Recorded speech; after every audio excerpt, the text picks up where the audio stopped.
ou elle t'offre des cadeaux très chers très tôt dans la relation. Bien sûr.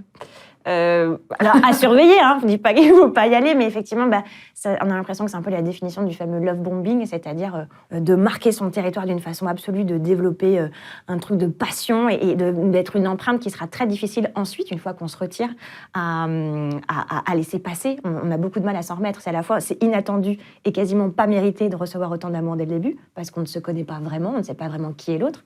Mais une fois qu'on nous enlève cette attention qu'on nous a donnée, il y a quelque chose qui est hyper dur.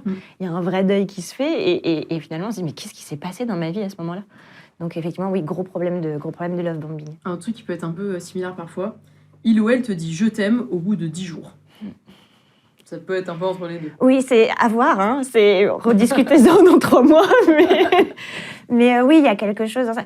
Moi, j'ai pas envie de juger justement ces élans du cœur ou même la notion de coup de foudre. Donc pour moi, c'est à surveiller. Est-ce que c'est effectivement associé à des démonstrations, que ce soit de cadeaux, de déclarations, d'absorption, d'une envie de fusion, de passer absolument tout son temps avec quelqu'un, ou est-ce que ça paraît de dire c'est la première fois que je ressens ça. Ces fameuses phrases sont savoir profiter et savoir rester en vigilance. Il ou elle est encore ami avec son ex. Ah.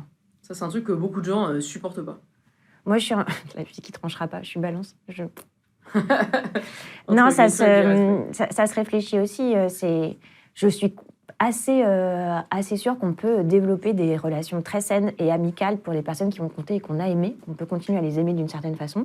Après, il y a façon de rester en contact avec son ex, façon d'envoyer des messages, façon de témoigner de l'affection, façon de respecter le cadre de sa nouvelle relation.